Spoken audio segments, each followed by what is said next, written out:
You are listening to Balloon Killers. I'm your host, Chrissy Riley, and each episode I'll be talking to someone from the world of cowboy mounted shooting, which is one of the most exciting and fastest growing equestrian sports. Hold on to your hats because it's going to get western.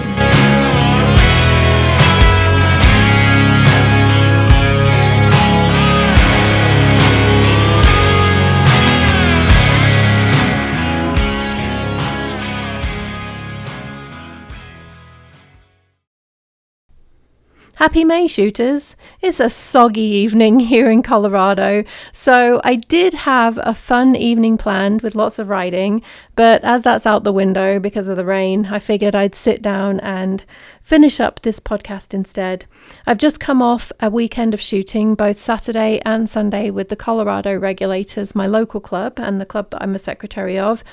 It went remarkably well, considering I hadn't ridden Mr. Bear very much at all because we went to England, and then since we came back I've been catching up with work and the weather's been on and off, so it's been challenging to get out there and ride as much as I would like. So he did remarkably well, considering.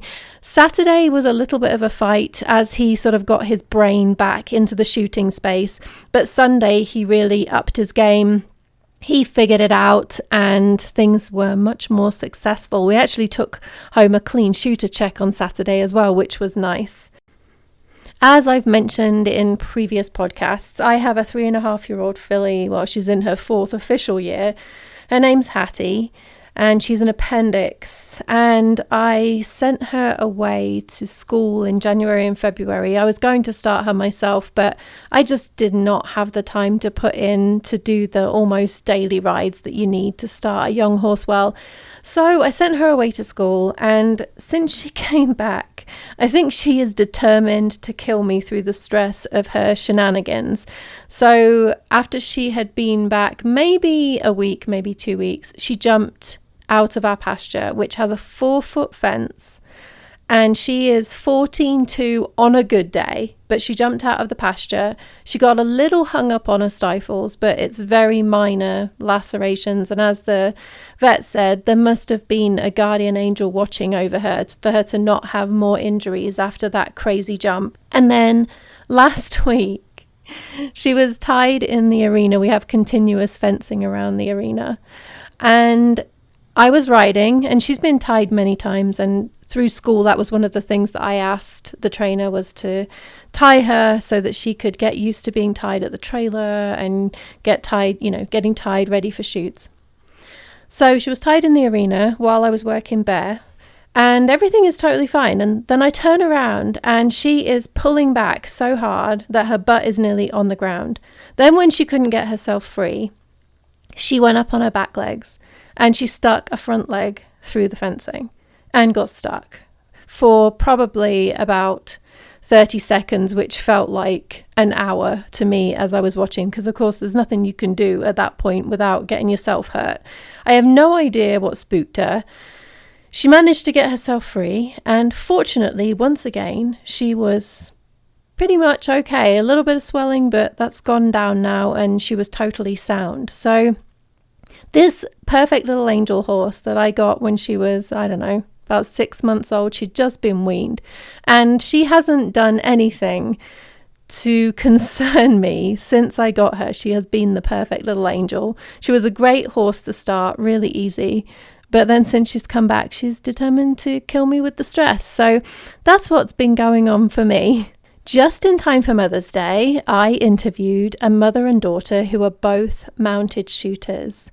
Brandy Swanson has overcome a traumatic brain injury, and she runs Get a Grip custom grips. And that's how I got connected with Brandy and Morgan Swanson. I saw Adam Ross had posted a picture of his custom grips on Facebook, and I thought to myself, I need a set of custom grips now. Thank you very much, Adam Ross. But Brandy was just lovely. She really goes above and beyond to help you get what you want. And I'll post a picture of my grips in the show notes because they are very unique and very specific to me, and I just love them so much. Morgan Swanson her daughter, is a ladies 6, and she enlisted in the Air Force in 2020, and she recently moved to Colorado, and I was able to meet up with them in person, which I just love when I get the opportunity to meet up with people in person.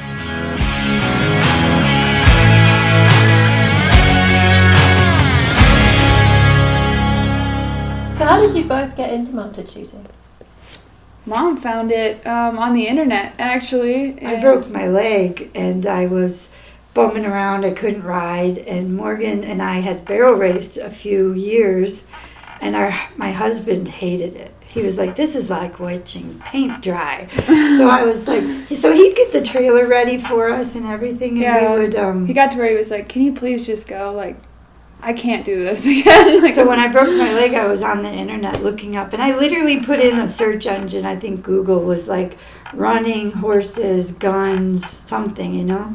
And it popped up a Annie Bianco video, and I watched it, and I was like, I found a sport we can all do. And how old were you at the time? I was 8. 7 or 8. Yeah, 7 or 8. So then I tell my mom the next day, I'm like, we found this sport online. It's like you shoot balloons off of horses. And my mom's cousin owned a Wild West show in Western New York. Oh, wow. And they did mounted shooting as a like entertainment in between. No rules or anything. So we started dragging Morgan to it, and she was the crowd favorite because she was so tiny. And she'd shoot a BB gun. Which was so not safe. It wasn't. You have a crowd. That was not But good it was a anyway. Wild West show. They didn't care. And so we started.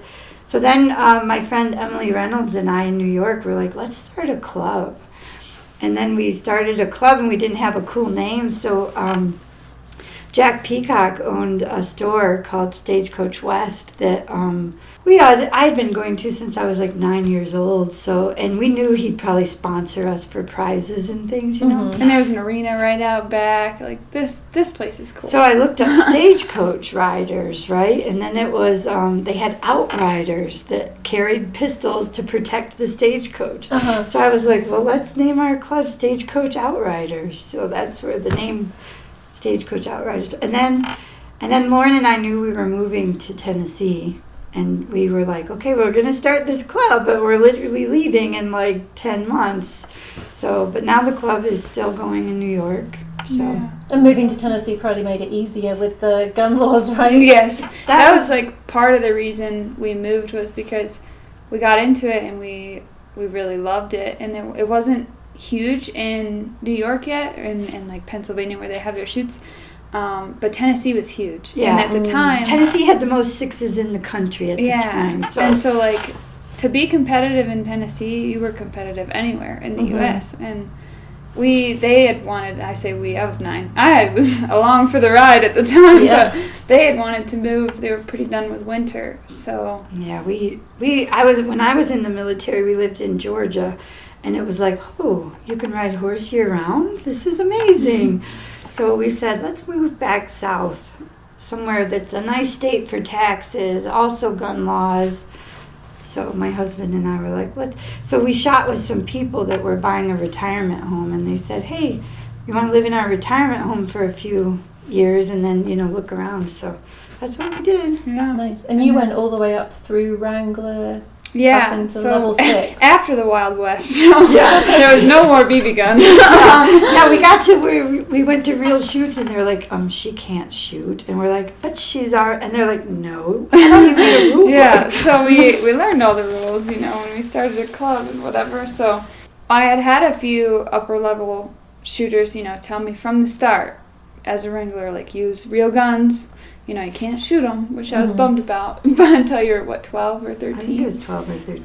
But I'd always carried them because I think it was Diane Lipham was like, you're going to struggle when you have to, like, switch from fake guns to real guns. Like, they're heavy. Yeah. So I always used real guns, and that was hugely beneficial. And a few of them told her to start actually dry firing. Like, when she got to open Wrangler, she would try to dry fire every balloon, so that way you... So when you stepped up to actually shooting, you were just the same. You were literally doing the same thing you already did. It is so beneficial for young people. I would never use fake guns. I think she did have a hard time, like when she first started L1. But the size of them? big? Not the size, but The weight. by like the end of the rundown, I was like shooting the ground. Mhm. I was Yeah. like, because I mean, you can use them in Wranglers and you're like pointing, but you can't tell if you get a balloon or not. So Yeah. I was like, I thought I was doing something. I wasn't all the way, but. How long did it take you to get to level 6 once you moved into the levels from Wranglers? It took you a little longer than most because we just couldn't afford to go to shoots every weekend like a lot of people. But then also when I had my head injury, she was only 15. I think I moved up in 2019. At the time, you were 6. the youngest level 6 for a while. But I moved up and then I joined the military. So that was kind of it.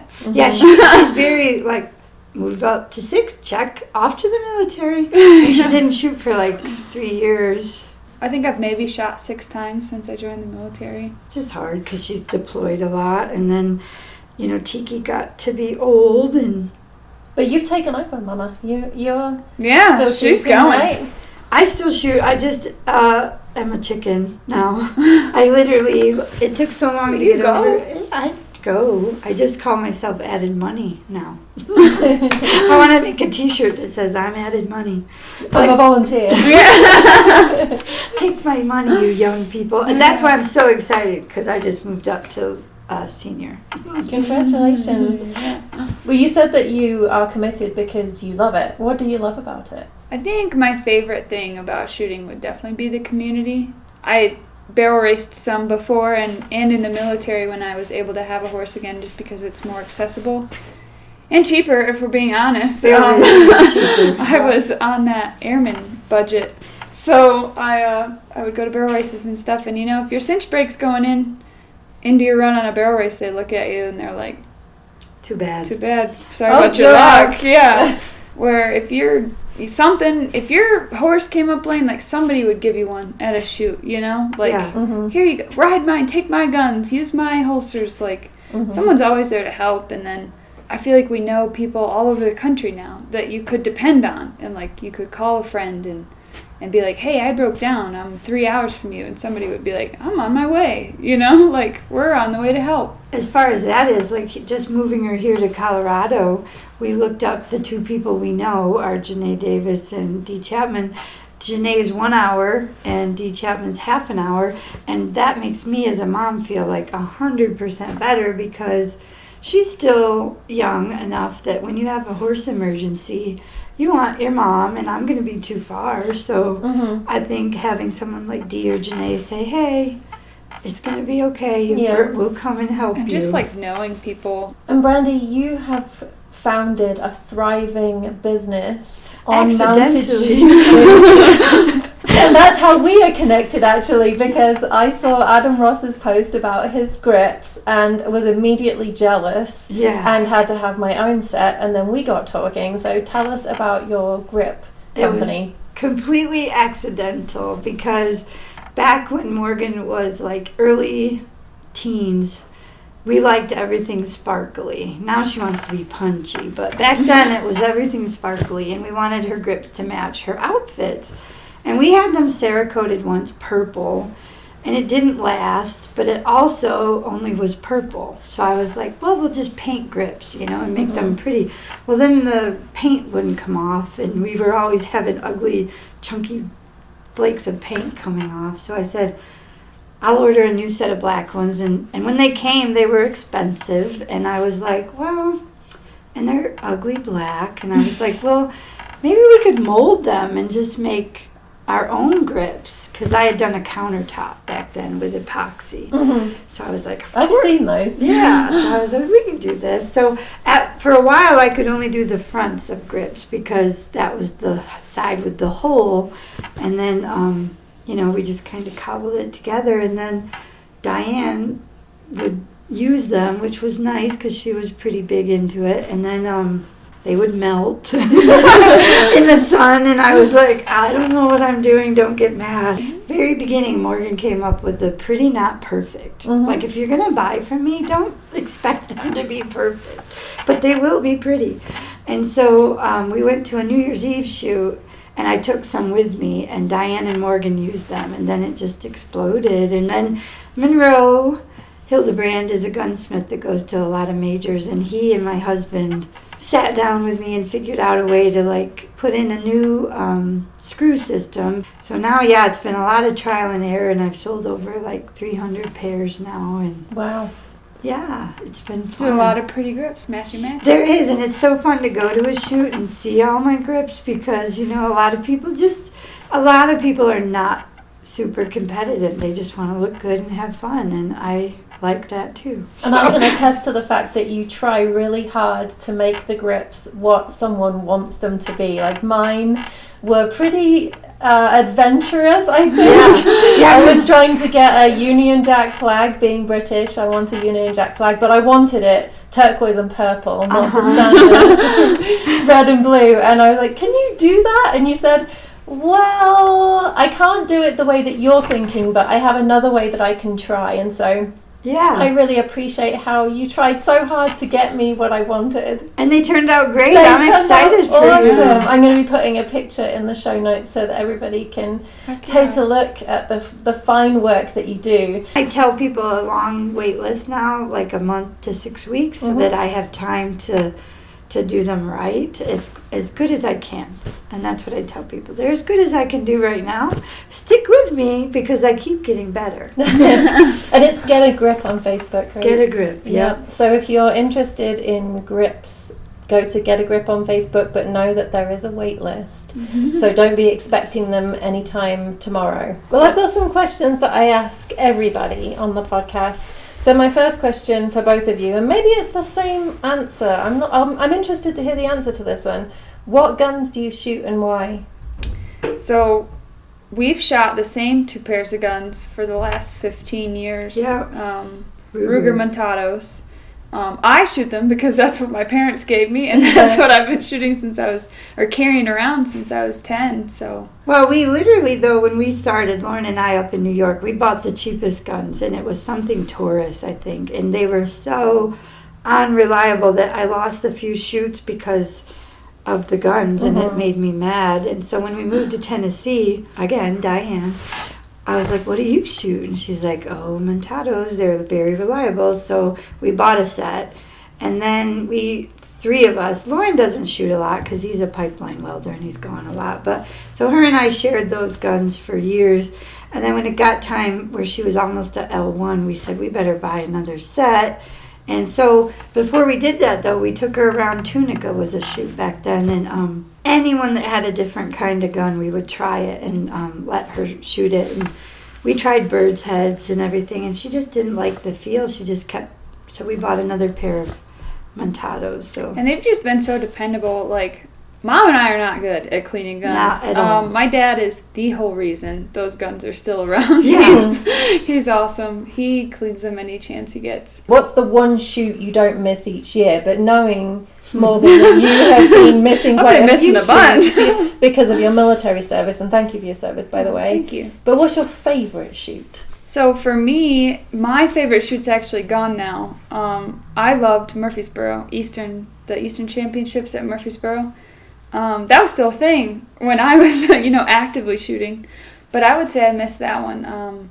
I loved the facilities were awesome. The area was cool. I remember we used to go kart racing as kids. It was just down the street. And there's big fields in the back. We could let the horses graze for hours and just ride around. And, We're big grazers because we have pasture a lot. So our horses are 24/7 grass, and then we get to a shoot and it's 5 days of no grass. So Murfreesboro was always nice. Yeah. And you were way out there, and parking was just nice. That arena was my favorite. Also, the chicken tenders there were fire. And it was only 2 hours from our house, so that was really a bonus. How about you, Brandy? My favorite shoot is a New York shoot. It's up in the Outriders put it on, but it's in Pennsylvania, near Warren, Pennsylvania, and it's got mountains in the background, and it's a small shoot, and our family could come to watch. So we were only 30 minutes from there, and it was a big fairgrounds. And the barns are cool. They're like old, fairground barns. And the stalls aren't very big, but I think that's just like everybody has a potluck. Yeah, And- it's just so again, because of the head injury, I like small shoots.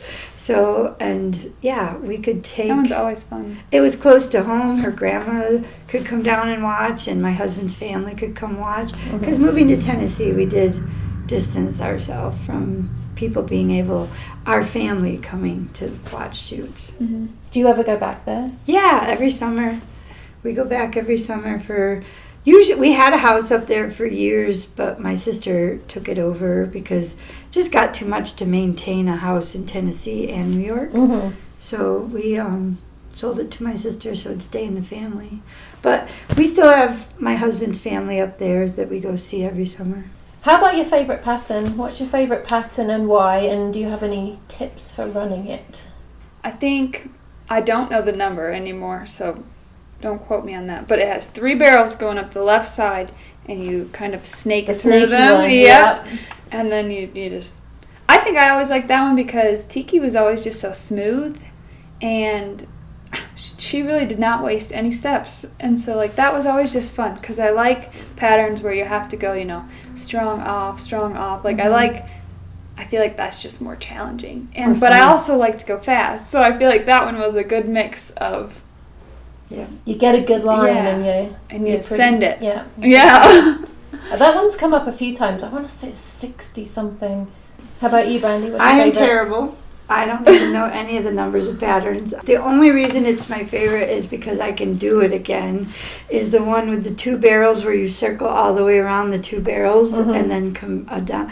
Because when I had the head injury, I could not do that pattern because it would make me so dizzy that by the time I got through that second circle, I was, where's the top of the arena? and so now I can do it again, and maybe not crazy fast, but just being able to do it makes because when I'd see it before, I'd get so scared I could not even function. Oh, and it's now, fun because you can run fast on the way home, too. Yeah. You're done shooting, just run. Yeah. Now it feels like a big accomplishment. I'm sure that you can do that. Yeah. What's a little known fact about you? Everyone knows about your grips and about your shooting, but what's something that they might not know? I think people gather this from my activities, but I'm definitely a adrenaline junkie. She I skydives. skydive, I ride motorcycle. My new job as a reservist is a C-130 Loadmaster, but I picked the unit that we fight wildfires, and you're flying at like 200 feet and dropping that Fire retardant. And Does that mean you get to anything. be like hooked into the back of the airplane while the back door's open? It does, yeah. And she's always sending videos with her hanging out the back of the airplane. I love it. I love anything that can bring me a little bit of heart race. And she makes worth it. our heart race. I'm sure. That's all we need. As Yeah. a mama, I'm sure. Yeah, that's definitely. I mean, I think people gather that, but Yeah. How about you, Brandy? What's something that the mounted shooting community might not know about you? I was a paramedic in the Air Force, flight medicine, and that is why I told her to, if she went in, to try to be a flyer, because they got all the cool stuff and they got to go all the really cool places. And I lucked out and got to go because I was assigned to squadrons that got to go. So I did the military thing for 4 years, but then I was already married to her dad, and it was a hard way to be married because I was in the desert like 8 out of 12 months that last year. So, and then after I got out, I've done so many different weird jobs. Lauren makes the big money, and I just do fun jobs. And so I was a stonemason for a year. Oh, wow. Yeah, I build fireplaces. It sounds like whatever you put your mind to, you accomplish. You can, because I really didn't think after that. I mean, I keep coming back to that head injury, but it's something that changes you. Because when you're a rider and you think you're never going to ride again, so then, the grip started because I was too dizzy to ride and everything. Kept you connected with the sport. Yeah, I felt like I could still go, and I really missed her, and it was like nice to go see people that would ask about her and know that she was doing good things. What are you excited about this year? This year would definitely be for me my new job, because that's new and exciting. And then I'm moving my 2 horses out here. I just moved to Colorado, so Whoop, whoop. yeah. Joining the Colorado Yes. crew. Hopefully I can shoot a little bit more this year, and We'll be I making wanna- sure of it. Good. I'm excited. And then I want to try breakaway and maybe doing rodeo as PAFRA. well. Yeah, PAFRA, which is the Professional Armed Forces Rodeo Association. So that's something new and exciting I'm going to try to accomplish this year, I think. Looking forward to seeing that. How about you, Brandy? I moved up to senior, so I'm pretty excited not to be donating to children anymore. So we'll be looking forward to seeing you at some shoots in Colorado as well, maybe. I hope so. I bought a yearling, and I met a lady online that has a full sister to my now 3-year-old horse, and she has taken up shooting up in Montana. She has a full sister to my horse. So her and I have come up with a plan that if I can find a horse to borrow for that shoot in Estes Park, that's a goal for this year, is to go to that shoot, and she'll come down from Montana, and we'll just have a good time. And that's a beautiful shoot, and I will be there, and I'm sure you will be there as Yeah, well. I'll come on over, Ma. Yeah. Well, your horses will be here, but I don't know if I can shoot up. shoot those two. I'm going to have to find someone in Colorado with a slow horse. Well, thank you both so much for your time today. It's been so fun Thank talking you. to you Thank both. you.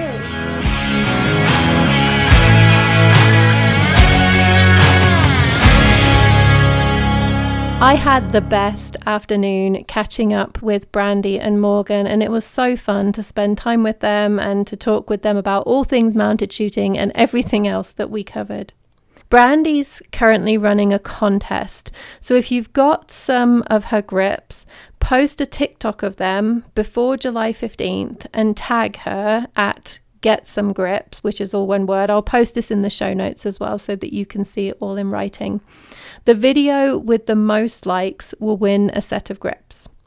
If there are balloon killers you would like to hear interviewed, please email me on balloonkillers@gmail.com. That's balloonkillers, all one word, @gmail.com.